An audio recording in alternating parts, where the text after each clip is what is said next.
My kidneys were failing, my heart was failing, liver was failing, everything was at less than 20% function. My toes went black, and they basically told my wife to get her affairs in order because it's the first 7 days that most people don't make it. All I remember is a lot of pain. And I never knew how bad it was when I was in there. I just thought I was super sick and I'll get over it. And then I asked one of the docs, I said, what are my odds? And he's like, oh, less than 20%. And he shared with me, he's like, 4 other people came in with what you had with less stuff going on and they didn't make it. And he said, the only reason you're still here is because of how healthy you came in. So that made me realize all the work I've been putting in for 45 years of my life, it paid off. That insurance policy of maintaining my fitness and my health paid off. And it was a big wake up call for a lot of my friends and family who are my age or older. And they're like, how did this happen to you? Like, we look at you as the epitome of health. Well, the only reason I'm here is because of how healthy I went in. Let's embark on this journey together to thrive through menopause and beyond. Welcome to Moving Through Menopause. I'm here today with Tom Swales, and I'm really excited to chat with a fellow physiotherapist. So stay with us for this conversation with Tom, because we're going to get to the bottom of why movement is a non-negotiable if you want to get out of pain and enjoy your life. We're going to get practical, so stick around and we'll get the lowdown on some of Tom's favorite exercises. So thank you, Tom, for joining me on the podcast. I'm really excited. I love to talk with a fellow physiotherapist, I must say. What inspired you to become a movement specialist physiotherapist? So thinking back to when I was a child, probably just a general interest in movement overall. And then once I got to high school, I liked anatomy, I liked physiology, I liked everything that had to do with the human body. Yeah, that's fascinating. But you weren't always fit and healthy. And quite recently, you had a brush with a very serious illness. And, I think that's something that can change our perspective on life. So, would you mind telling us a bit more about this story of your severe illness that you experienced? Yeah. So last June, 2023, I had invasive strep A that put me right into toxic shock. I was hospitalized for 5 weeks, total 10 days in the ICU. And it was to the point where they had to put me on dialysis because I had rhabdomyolysis. My kidneys were failing, my heart was failing, liver was failing. Everything was at less than 20% function. My toes went black. They thought I was going to lose limbs. I lost 50 pounds of muscle tissue. They were taking 3 to 4 liters of fluid off my body every day for the first week. And they basically told my wife to get her affairs in order because it's the first 7 days that most people don't make it. And so I made it out of the ICU into the rehab, but then I had a lot of work to do. I was in chronic pain. All I remember is a lot of pain. They would roll me in the ICU to move my blanket or change my bedpan. And the pain was pretty excruciating. And I never knew how bad it was when I was in there. I just thought I was super sick and I'll get over it. And then when I got into the rehab side of things, I asked one of the docs, I said, what were my odds? And he's like, oh, less than 20%. I was like, oh, I was sick. He's like, you were super sick. And he shared with me, he's like, 4 other people came in with what you had with less stuff going on and they didn't make it. I was like, oh, wow. And he said, the only reason you're still here is because of how healthy you came in. So that made me realize all the work I've been putting in for 45 years of my life, it paid off. That insurance policy of maintaining my fitness and my health paid off. And it was a big wake up call for a lot of my friends and family who are, kind of my age or older. And they're like, how did this happen to you? Like, we look at you as the epitome of health, blah, blah, blah, blah, blah. I'm like, well, the only reason I'm here is because of how healthy I went in. And they're like, I don't know if I would have made it. I said, I don't know if you would have either. So, I always say things with love and a little bit of tongue in cheek and sarcasm. That's the British side of me. But it makes the point of, you care about people and you want them to look after themselves. And this was almost like a wake up call for everybody around me of, well, maybe I should take this a little bit more seriously. And I don't know how many people now have come up to me who heard about what happened. And they started going to the gym. They started making time for their mental health, meditation, walks, nutrition. Like, it was a big eye opener for a lot of people. And if that's the thing that has to come from this, then I'll take it because I'm happy to jump on that grenade for those I love. Well, that's fascinating. I mean, I was thinking more about you and your life, but you're so right that people, look at themselves through that lens. When if I was in your Mhm. shoes, and so many people leave it too late to deal with this getting fitter, to be healthier for longer. And there's nothing Yeah. so true as you're as good when you come out only because you were so good when you went in. It's like prehabbing before you go for a Yeah. knee replacement. The preparation is key. You didn't know that was going to happen to you. But I guess we all No, know we're going to get older. It's not a surprise, is it? I don't think so. I don't think that all of a sudden people wake up and they're like, where did this extra 30 pounds come Yeah. from? I'm like, it didn't happen overnight. It's just you never paid attention to the changes that were going on.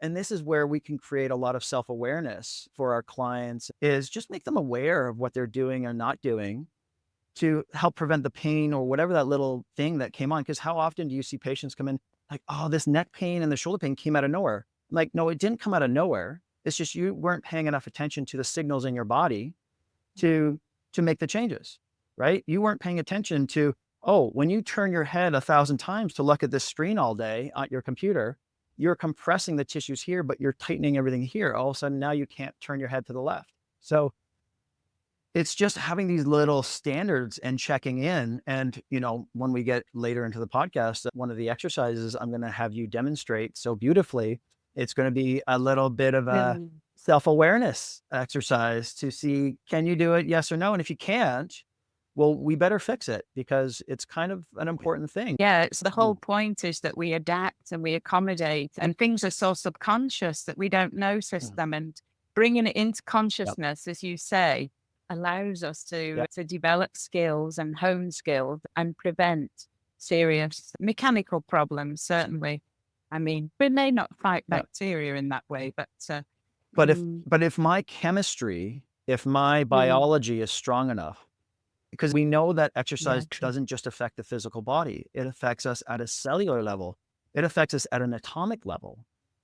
It affects the physiology. It affects the biology. And adding movement, Mm, exercise, nutrition's chemistry. If you have crap nutrition, well, those are the molecules that are making you up. And if you're eating inferior protein, for example, well, you're going to have inferior muscles and connective tissue. So that's why they tear, right? So when we can look beyond or just past the physical right. body of why movement and exercise is so important, it gets a little bit more clear as to what we do, why we do it, and how we do it Yeah, better. yeah, yeah. So very true. The fact that everything's a two-way street and it's communicating in both directions. Right. And yeah, we Yeah. are chemicals with physiology, and then Yeah. everything's molecules, Molecules. and Everything's then molecules. we this whole central nervous system command center that's Controls yeah, everything. yeah. So no, I mean, you're very right. The thing that I believe wholeheartedly is that physical activity is the best form of biohacking that there is. We're hacking Yeah. every bit of our biology.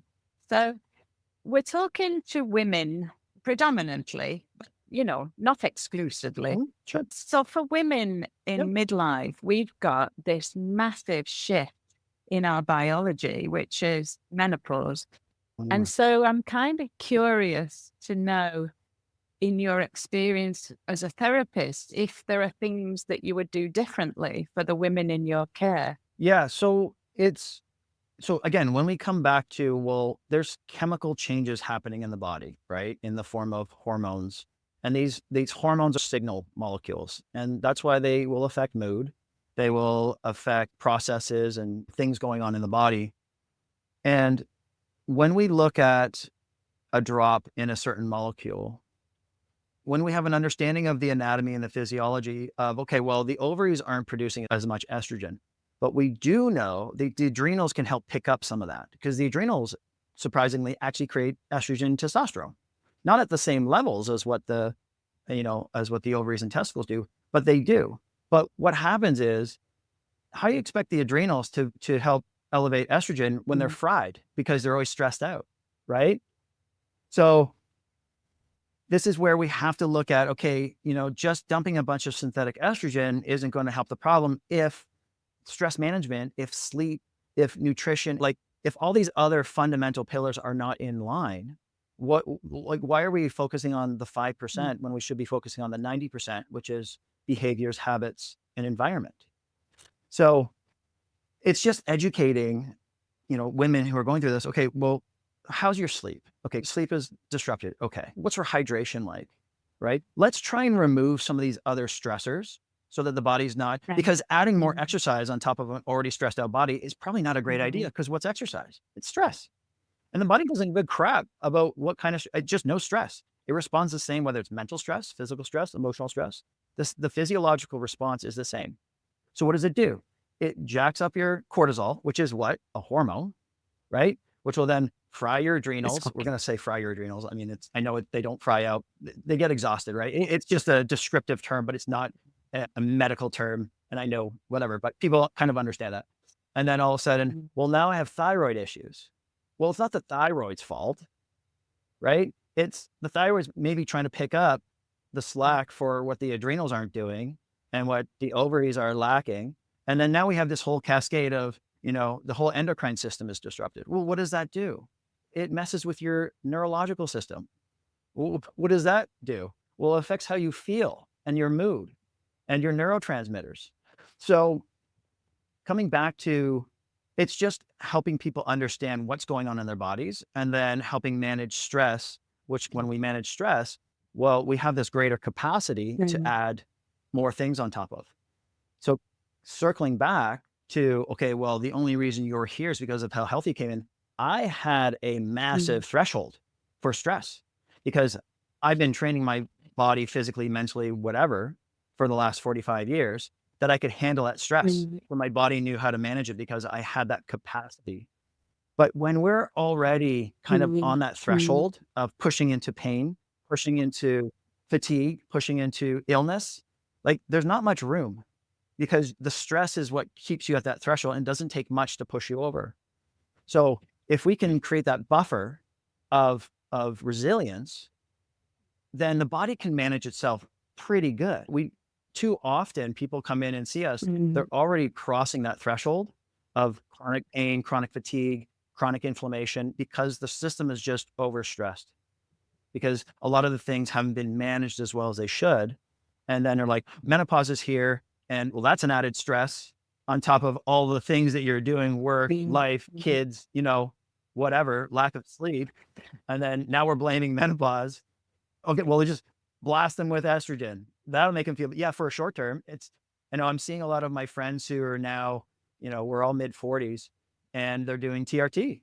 And I'm like, yeah, but you're not sleeping and you're trying to train, 6 days a week, heavy weights. And, your job is very demanding. If you manage those other things, you probably wouldn't need the testosterone therapy because you feel shitty, right? Oh, my mood, my sleep, I feel amazing on testosterone. I bet you do, until you don't. And now they're like, I've got anxiety. I've got anxiety. Yeah. So when you said TRT, you meant testosterone replacement therapy, is it? Oh, okay. And so that's your male friends you're talking about. Yeah. Right. I just use that as an example because it's trying to add these endogenous solutions to a more chronic problem.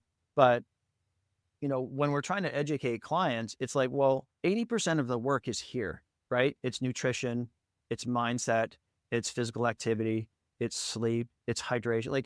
There's so much low hanging fruit that takes care of a majority of what the body needs. And then, okay, if we're doing all the right things, okay, now let's look at this other 20% of supplementation and medication, right? I think too often everyone's just like, I'm blaming what I feel based on this one thing that's just occurred in my life. I'm like, well, what if we look at the other lifestyle factors first? And you'd be surprised that just by changing some of those habits into good, they're like, well, I feel great. Okay, good. Because when we feel good, we're probably doing something right.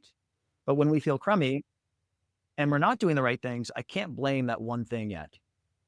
And I'm not saying that that is the case for everybody, but again, it's just helping people become more aware of there's other things we can do to help mitigate, this added stress or transition I mean, I in life. suppose the hardest thing for me was I thought I was doing everything right, with a good diet, regular exercise, fresh air outdoors, all of this. And and yet still menopause hit me like a bus. You know, that was a Right. bit hard to get your head around. But I think circling back to what you said, stress was the one thing that I had really Yeah. underestimated how chronically stressed I was. And so turning to Yeah. yoga at that time of my life was, you know, in my younger Yeah. days, it made no sense whatsoever to lie down on an exercise mat. That's not what they were for. This is an exercise. This is a nap. Yeah, This yeah. is not stressful. This is easy. Why am I doing this? Yeah, The outer it was work. time, you know, Yeah. I had to get in touch with and do that inner work, you know, that you kind of alluded to. And this is very powerful medicine, isn't it? You know, the whole package that includes tackling what's going on in the central nervous system. So we were going to give people ideas for some of the best things that they can do in terms of, and we're calling it movement, not Mm. exercise. It's movement Movement. to feel better and even maybe, guess what, live Mm. longer. So I'm happy to be a guinea pig. Perfect. So I think for your audience, the one thing that a lot of people don't realize has left them or has gotten really poor is balance. Because as we get older, what's the number one thing that everyone fears? A fall. Why? Because if we fall, we break a hip, we know our mortality rate goes up exponentially once that happens, because it's not Mm. just the break, it's the deconditioning and the loss of muscle mass during that recovery time that takes its toll. And as we get older, you know, our muscle will waste away faster and it's harder to get back. So if we can prevent that from happening in the first place. So I'm going to get you, you got your mat back there. So step on back there. Yep. And we're going to look at single leg balance. I test this with everybody. I don't care how old you are, what your skill level is, what kind of athlete you are. If you cannot stand on one leg for 10 seconds with your eyes open. So let's stand on your right leg. We'll do eyes open. We'll do eyes open to start to begin. Yep. Up to 90 there. Okay. It looks pretty Cool. good. Now close your eyes. 10, 9, 8, 7, 6, 5, 4. Okay. We got 6 seconds on the right. Okay. Let's stand on left leg. Let's go to left leg. Let's compare left to right. Eyes open to start. Find your balance. Okay. And then close them. 10, 9, 8, 7, 6, 5, 4. Okay. Well, at least you're symmetrical, right? What we really don't want to see is we don't want to see, well, you can do 10 Mhm. seconds on the left, but 2 seconds on the right. Those asymmetries are more of a Okay. problem with the nervous system. I would rather see symmetrically crappy mobility, like with a straight leg raise or rotation, than one really good side and one really poor side, Mm. because it creates torque in the system. And that really disorganizes the system, and the nervous system doesn't manage that very well. So it creates all these compensations around it. So one little strategy, let's just put one hand on your chest, one hand on your belly. Go. Let's go after breathing. So we're just going to take a couple of deep breaths. So in through the nose and then out with pursed lips. Okay. In through the nose, out through pursed lips, like you're blowing up a balloon. This is going to activate and strengthen the diaphragm, because the diaphragm helps control our center of gravity and our core muscles. So it's going to create better proprioception around our spine. We'll do one more. Exhale, pursed lips. Good. Okay. And we're going to stack a few things rather than see. Okay. The next thing I want you to do is take your thumbs out in front of you, shoulder width apart, both thumbs. Now I want you to flick the eyes left to right as fast as you can go. Okay. So look at the left thumb, right thumb, left thumb, right thumb. So do that for the next couple of seconds, really quickly, catch the target. So now we're playing with saccades. Saccades help control the muscles in our neck, but it also stimulates the cerebellum, and the cerebellum is what controls our movement, rate, rhythm, force, and accuracy. Okay. Now we've done that. Now the next one, you're going to just do some simple heel bounces. So you're going to go up on your toes and let your heels hit the ground. Yep. Good. And then at the same time, I want you to flick your head left to right. Yep. Oh my gosh. Yeah. Yeah. So now we're stimulating the vestibular system. So the otolith measures up and down, and then now you're stimulating the canals of left and right. Okay. And then relax. Okay. Let that calibrate for a second. Catch yourself. Take a couple calm breaths, and now stand on one leg and close your eyes when you're ready. 10, 9, 8, 7, 6, 5, 4, 3, 2, 1. Yeah. So all of a sudden we got a little bit better. Okay. Check the left leg.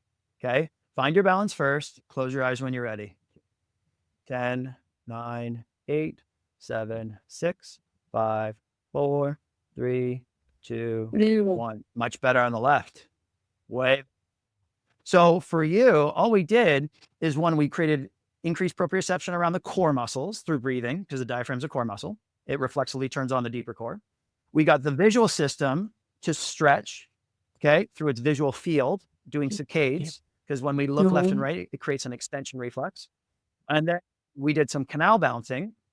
With the heels, we fired off the inner ear balance system, and then we flipped the canals left and right.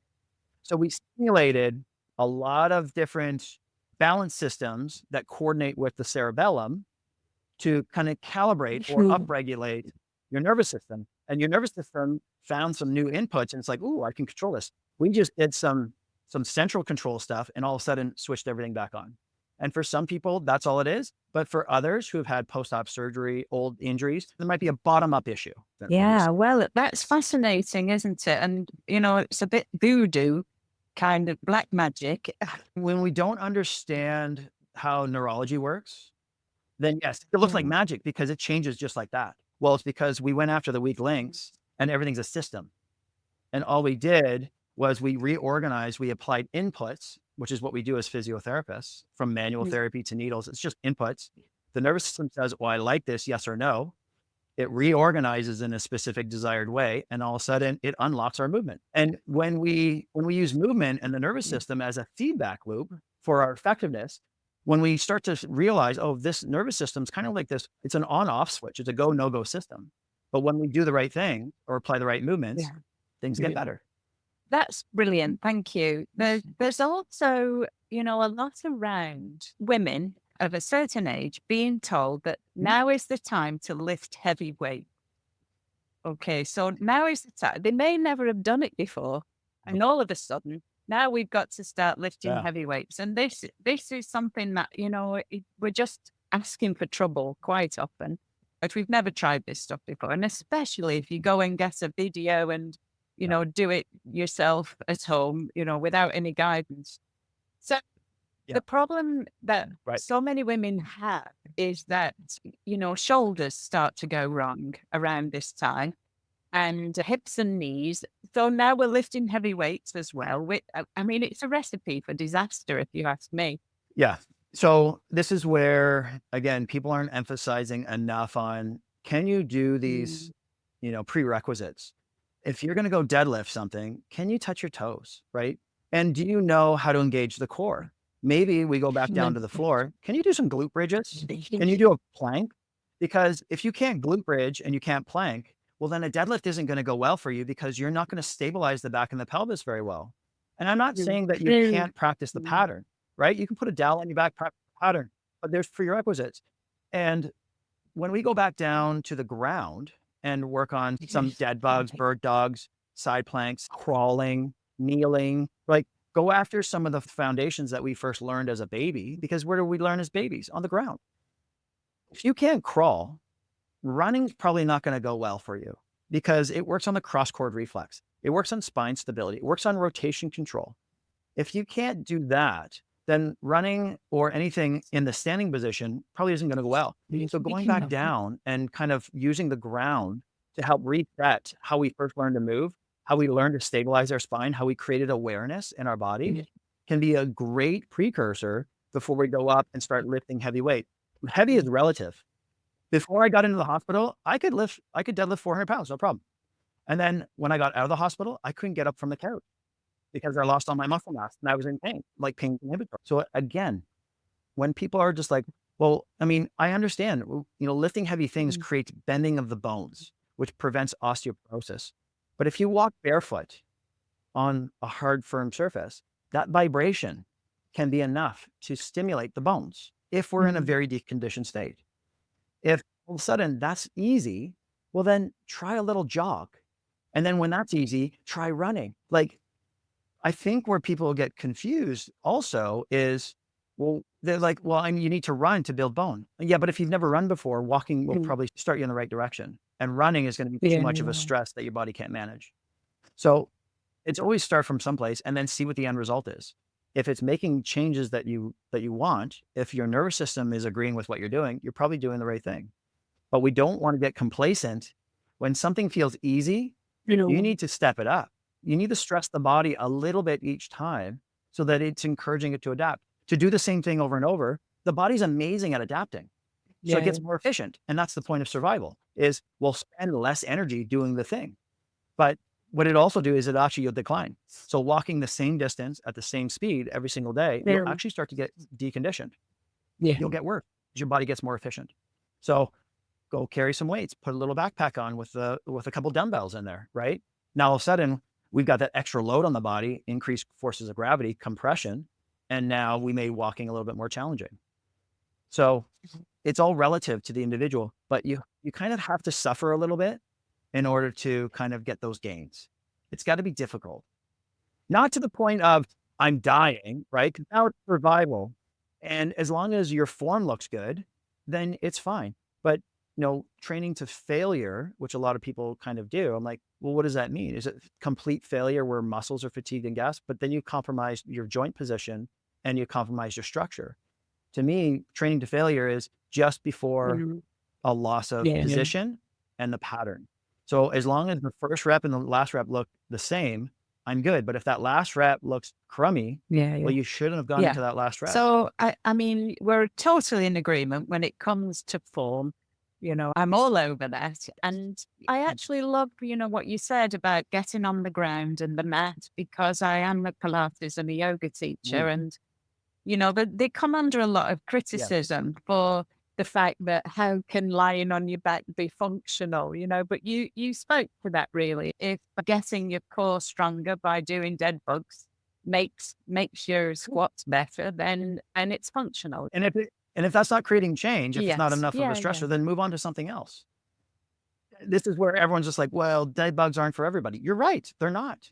If it's too easy, why are you still doing it? We're talking predominantly to patients in this podcast. So, patients need to get really discerning, because we've got choices. If we're handing out money, we've got choices. And so many times I see patients, and this will be the same for you, who've been round the block and tried lots of other different things.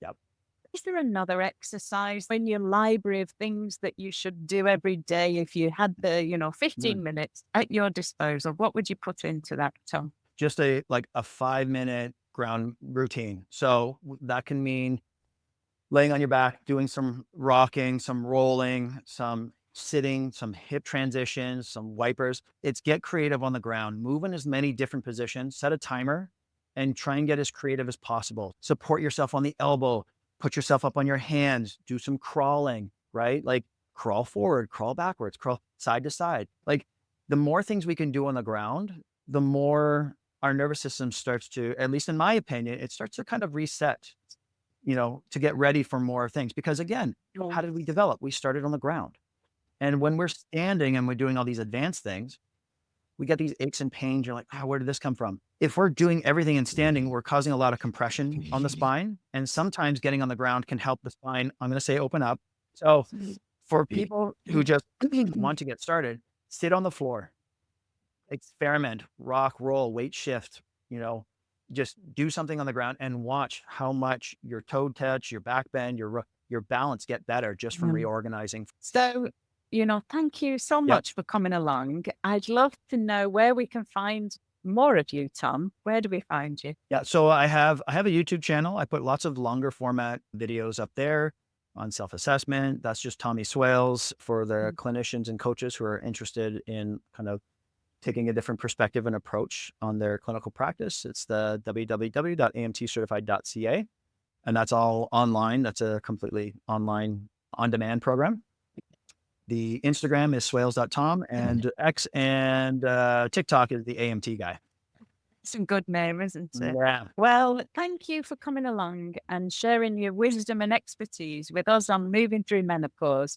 I really appreciate you taking out the time from your busy day to come along and be such a fun guy, to be honest, as well. That's always nice. Thank you so much. It's wonderful to have met you, and I'll be following your progress with interest. So to everybody at home, we'll say cheerio for now.